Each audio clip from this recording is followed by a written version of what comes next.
आपको यह आर्गुमेंट याद होगा। मैंने ही बताया था आपको कि कैसे सीबीआई मुंबई की अदालत पहुंची थी और मुंबई अदालत में, हाई कोर्ट में सीबीआई ने दलील दी थी। हालांकि सीबी अदालत ने उनकी बात को अस्वीकार कर दिया। अदालत ने कहा कि नहीं, आपने पिछले 4 साल में एक बार भी रिया चक्रवर्ती को दोबारा बुला करके पूछताछ नहीं की है। उस वक्त जो पूछताछ हुई वो अलग विषय थी, लेकिन दोबारा बुला करके आपने रिया चक्रवर्ती को कस्टडी में नहीं लिया, आपने पूछताछ नहीं की, इसलिए लंबे समय तक किसी के भी मौलिक अधिकार को हम दबा नहीं सकते हैं। और वो कितना भी बड़ा एक्यूज्ड हो, ये उसका मौलिक अधिकार है। और इस तर्क के सामने, इस सीबीआई के इस तर्क के सामने अदालत मजबूत दिखाई पड़ी।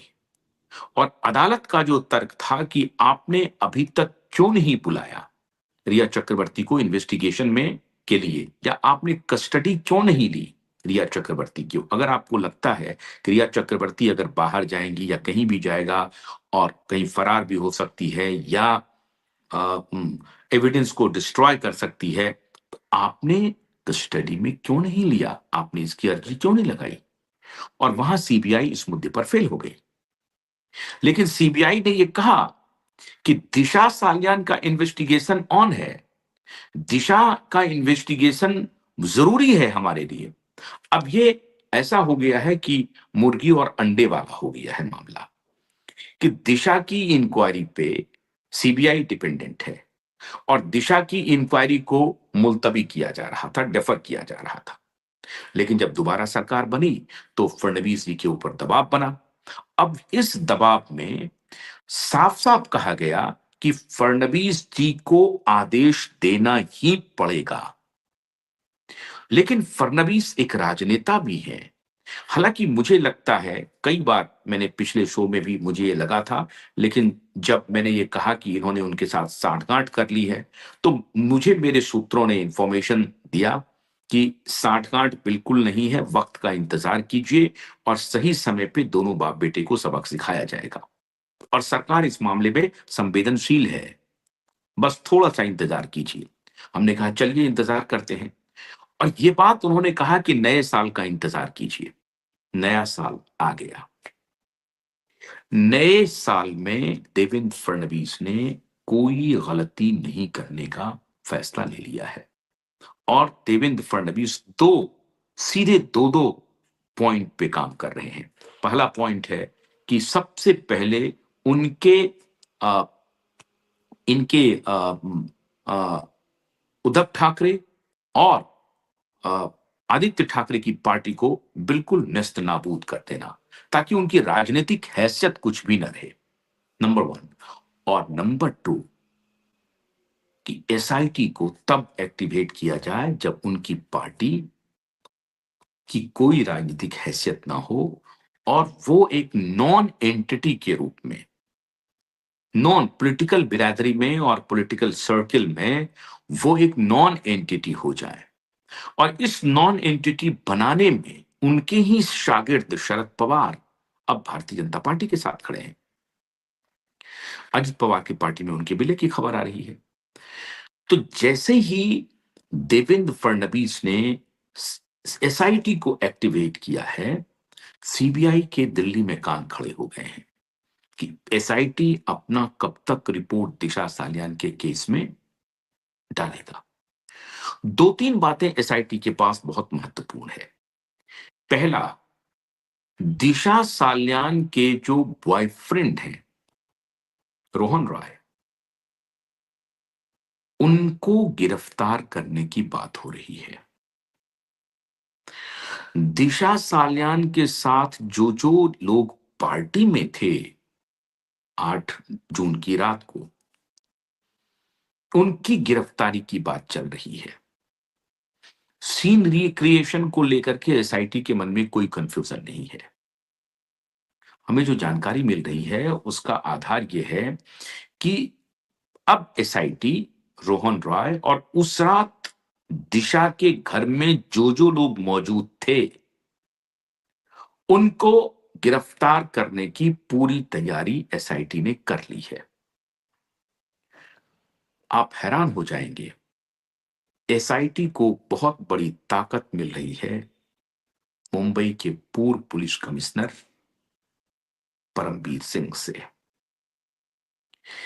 अब ये पर्दे के पीछे बहुत बड़ा खेल चल रहा है, बहुत बड़ा खेल चल रहा है। एक पक्ष ये भी हो सकता है कि क्या इनकी इस इंक्वायरी को आगे बढ़ा करके कोई और न कहीं डील कर ली जाए, क्योंकि पॉलिटिशियन का कोई भरोसा नहीं है। लेकिन जो प्रथम दृष्टया ये लग रहा है कि अब देवेंद्र फडणवीस ने ये फैसला ले लिया है कि नहीं, अब ये आर पार की लड़ाई हो जाएगी और इसमें पिता पुत्र अगर इन्वॉल्व हैं तो उनको भुगतना पड़ेगा। लेकिन आदित्य ठाकरे को अरेस्ट तभी किया जाएगा जब 8 जून की रात को बाकी लोग जो थे दिशा सालियान के फ्लैट में पार्टी में, उनको गिरफ्तार कर लिया जाए। और उस कड़ी में सबसे बड़ा खिलाड़ी दिशा सालियान का बॉयफ्रेंड है। आपको याद होगा कि जुलाई 2022 में इस व्यक्ति ने बॉलीवुड के माफियाओं के साथ मिलकर के स्टोरी प्लांट किया कि सीबीआई ने हमें क्लीन चिट दे दिया है, जबकि ये पूरी की पूरी स्टोरी झूठी थी, पूरा नैरेटिव झूठा था। सीबीआई के पास दिशा सालियान का केस था ही नहीं।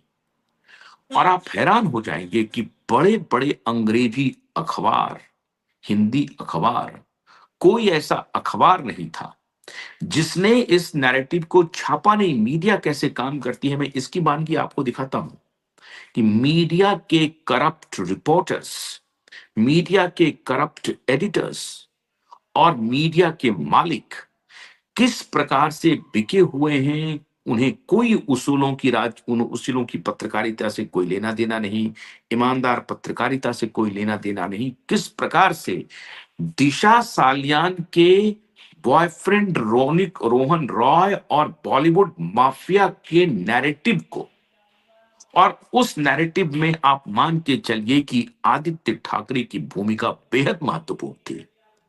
आदित्य ठाकरे के इशारे के बगैर अखबारों में ये खबरें छप नहीं सकती कि रोहन रॉय को लेकर के जितने केस थे उस सबसे बरी हो गए हैं और दिशा सालियान के केस को सीबीआई ने क्लोज कर दिया है। ये रिपोर्टिंग हुई, ये आर्टिकल्स लिखे गए जुलाई 2022 में।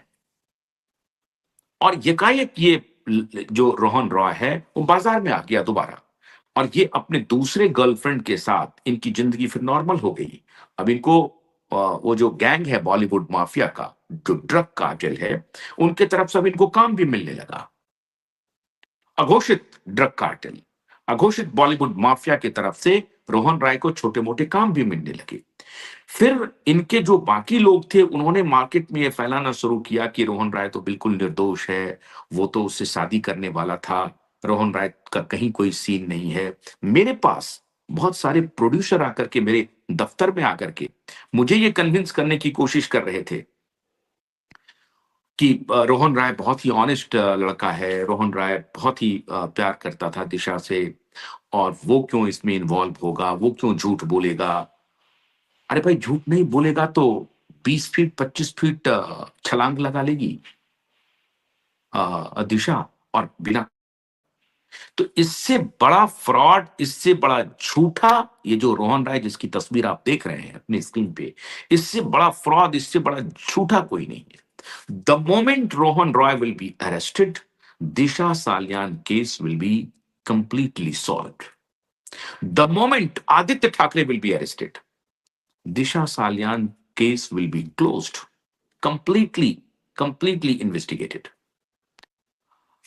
रोहन रॉय के अरेस्ट के साथ ही, जैसे रोहन रॉय खबरें आई कि इन्हें पैसे से मुंह बंद कर दिया गया, इनको गायब कर दिया गया, जो दिशा का जो गार्ड है, जो उनकी सोसाइटी का जो गार्ड है, वो गार्ड गायब है, जो रजिस्टर्ड है, जो एंट्री रजिस्टर होता है, गेस्ट का जो रजिस्टर होता है वो रजिस्टर गायब है।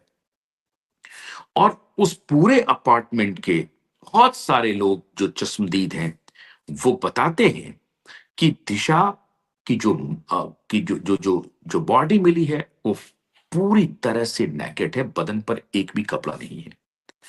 दिशा का जो पोस्टमार्टम हुआ है, वो 8 जून 9 जून को नहीं हुआ है, पोस्टमार्टम 11 जून को हुआ है। यहां तक लोग कह रहे हैं कि दिशा का पोस्टमार्टम वो है ही नहीं, किसी और का पोस्टमार्टम का वो रिपोर्ट है। कुछ भी हो सकता है मुंबई में।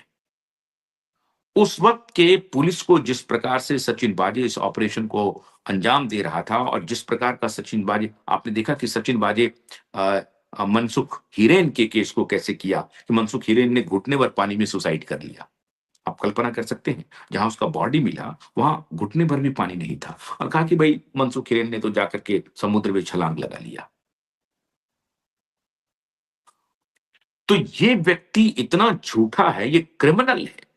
इस क्रिमिनल को अपॉइंट कराया ही गया था सिर्फ इसीलिए कि ये दोनों बाप बेटा इसके कांधे पर बंदूक रख करके जितने अपराध होते हैं वो सारे अपराध करें। और ये बात स्पष्ट, ये मैं नहीं कह रहा हूं, ये बात परमवीर सिंह कह रहे हैं। परमवीर सिंह कह रहे हैं कि सचिन बाजे जैसे टेंटेड पुलिस ऑफिसर को, जो कि हाईकोर्ट ने कहा कि ये टेंटेड है, अदालत ने कहा ये टेंटेड है, उसको अपॉइंट कराने के लिए इन दोनों बाप बेटे ने गुंडागर्दी की सारी हदें पार कर दी, और परमवीर सिंह पर दबाव डाल करके, पूरा दबाव डाल करके परमवीर सिंह को कहा गया कि आप सचिन बाजी को रीइंस्टेट कीजिए मुंबई पुलिस में 16 साल के बाद, आफ्टर 16 इयर्स। 16 साल के बाद सचिन बाजी